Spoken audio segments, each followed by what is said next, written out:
kenceng banget ya. Selamat sore teman-teman semua, perkenalkan nama gue Soin Mahisa. Ini mic-nya kenceng juga ya, pas suara gue yang kenceng. Jadi tadi udah ada yang ngomongin tentang musik juga, Mas Kukuh. Orangnya udah pulang, cuman lagu pertama gue titipnya di Saniter. Jadi tadi seperti apa yang udah disampaikan Mas Kukuh juga, music is never done. Ada banyak peluang untuk para independent musicians dan mungkin hari ini gue bakalan share dari perspektif seorang musisi independen, yaitu gue sendiri. Salam kenal, gue Soin Mahisa. Oke, mungkin cerita-cerita dikit kali ya dari awalnya kok bisa sih gue pengen jadi penyanyi.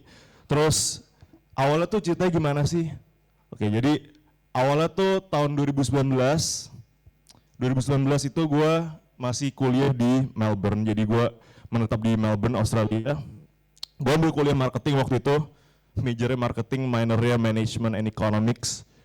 Terus ada suatu kesempatan di mana jadi setiap tahun tuh komunitas murid-murid Indonesia di Melbourne selalu bikin yearly event, di mana they always invite musicians from Indonesia, big names like Tulus, Raisa, dan untuk datang dan perform di Melbourne Town Hall. Nah kebetulan pada saat itu tahun 2019 yang perform itu ada Tompi, Ran, dan Yura Yunita.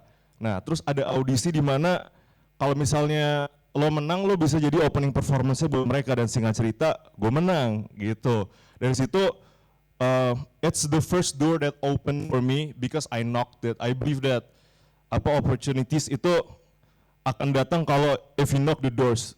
If you knock 50 doors pasti ada satu door yang bakalan dibukain buat lo gitu loh. Nggak mungkin semuanya pintu nggak bakal dibukain kalau lo nya nggak pintunya. Jadi gimana orang yang punya rumah tahu ada lo di depan gitu kan. Jadi that's the first step of bravery that I took, is to join the audition against like 100 people or something. And then I won.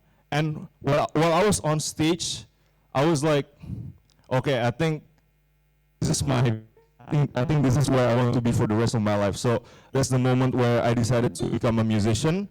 And then singkat cerita, waktu itu masih kuliah dan tahun 2020, I released my first I released my first single called Only One.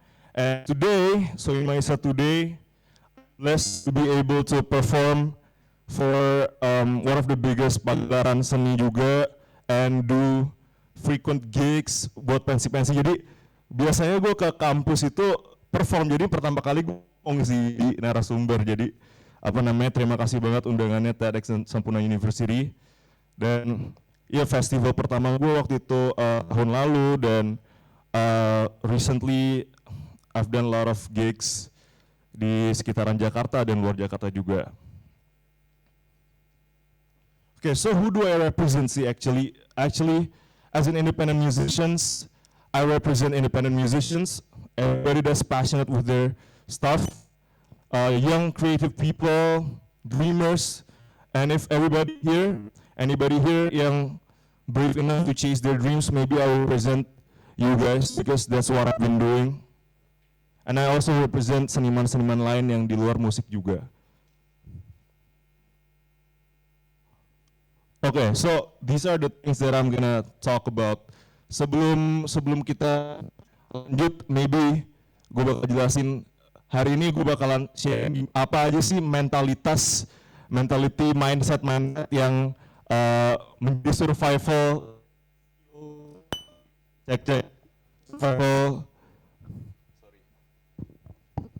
Pertama, apa aja sih mindset yang gue pakai buat equip me with more confidence and how to move forward, and then how to balance both the art and the business, and also other stuff that will help you strive in the music industry as an independent musician, or maybe as an artist outside music.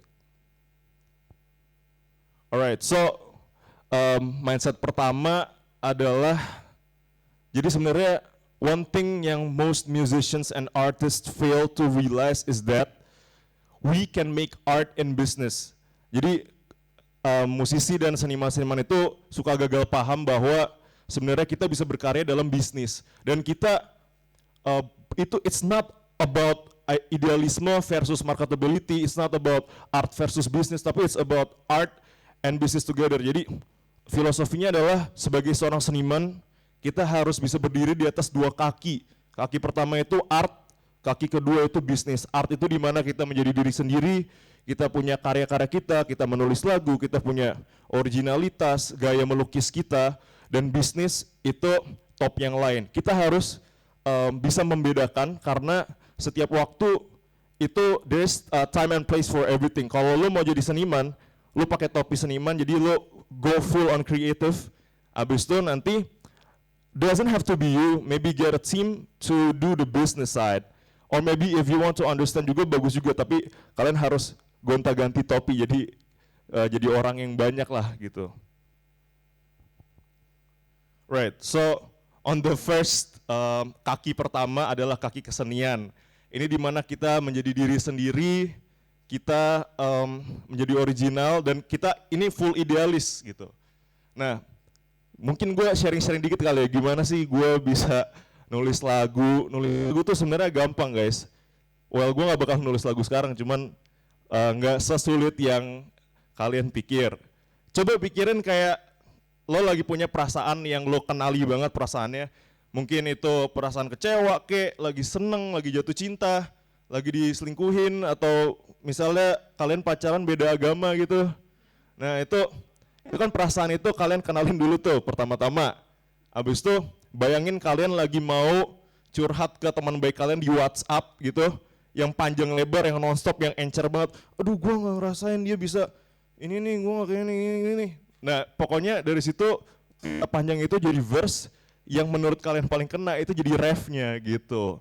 Jadi sebenarnya nggak sepusing itu kalau mau bikin lagu gitu. Cuman kalian bikin lebay-lebayin dikit lah, bikin puitis gitu kan. Tapi that's a little bit of tips for songwriting from me as a songwriter. Nah selanjutnya kaki berikutnya yang sangat penting juga adalah kaki bisnis, kacamata bisnisnya. Kacamata bisnisnya ini sebenarnya lumayan seru industri musik ya. Tadi kan kalian udah dengar, teman-teman udah pada dengar, you have witnessed how Mas Kuku explained about the prospectivity of the industry. Now I'm gonna tell you guys how as an industry player we can do some stuff. Jadi my tips to overcome the uncertainty for this industry adalah diversification of income streams. Sebenarnya ada banyak banget income streams yang kalian bisa lakukan di musik. Ada lebih dari 40 biji, kalian bisa Google. Cuman ini adalah favorit gue yang gue kerjakan terus. Pertama, royalty. Royalty itu, jadi musik yang kalian ciptakan itu, that's your intellectual property, and once you submit it to an aggregator, itu kalian bisa dapat revenue streams. Nah tapi untuk musisi independen akan sangat sulit untuk membebani semua ekspektasi moneternya ke royalty doang. Jadi let's see royalty as something that's prospective, tapi it's just the cherry on top because there are a lot of other things that you can make out of music. So next, definitely live performances, karena di Indonesia ini, di Jakarta khususnya, kalau misalnya kalian bisa tap in ke komunitasnya, kalian bisa berkenalan dengan banyak teman-teman yang ada di dunia musik juga.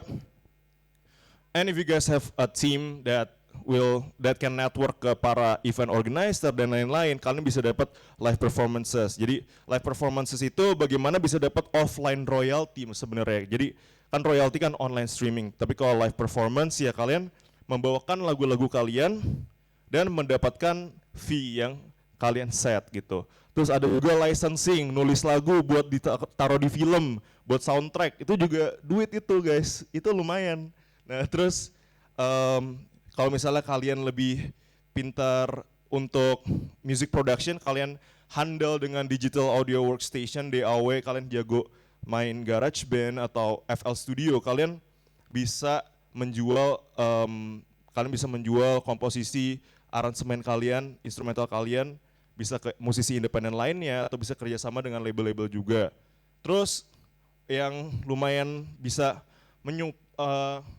memberikan memberikan support yang besar terhadap gue juga dan tim gue. Ini salah satunya dari jingle dan sonic branding. Kalian pasti tahu teman-teman yang kerja di korporat, jingle-jingle yang selalu pop up di sosmed itu ada harganya, itu dihargai sekali. Apalagi untuk company-company yang sadar bahwa sound itu sama importantnya sama visual. Jadi sonic branding itu adalah sonic logo. Jadi kan kalau logo dari sebuah perusahaan itu kan yang terlihat, tapi ini logo yang terdengar gitu. Jadi itu ada harganya juga.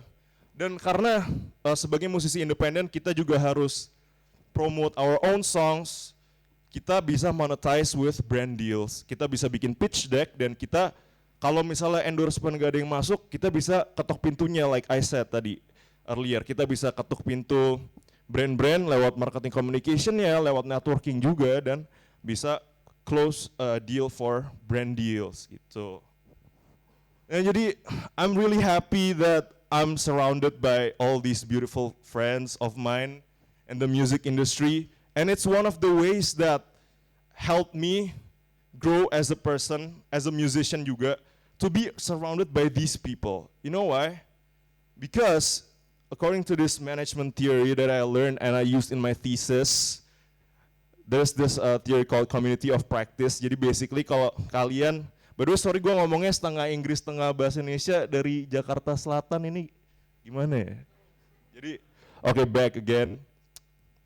Community of practice, kalian bisa, ini basically pergaulan yang tepat sih. Jadi kalian mencari pergaulan di luar teman-teman kampus, across everywhere. Kalian bisa menggunakan ya sekarang teknologi sosial media itu udah bisa membantu banget untuk berteman dengan orang-orang lain. Most of these people that taught me a lot in music, itu gue DM-an awalnya, terus ngajak ketemu, ngajak ngopi bareng, akhirnya kita bisa synergize, bisa ngobrol tentang bisnis musik, musik marketing, terus bisa juga tentang songwriting juga. Jadi it's very important to have all these people, the right people. Jangan salah pergaulan pokoknya. Kalau kalian pengen sehat, ya gaulnya sama orang-orang sehat. Kalian pengen jadi pemain gitar yang jago, kalian temenan sama orang-orang yang jago main gitar. Kalian pengen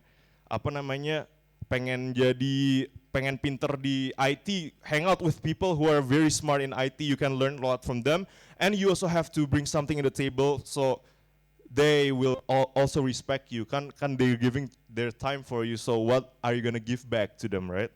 So you just gotta be knowledgeable and surround yourself with people that certainly will help you grow, no matter which career path you choose.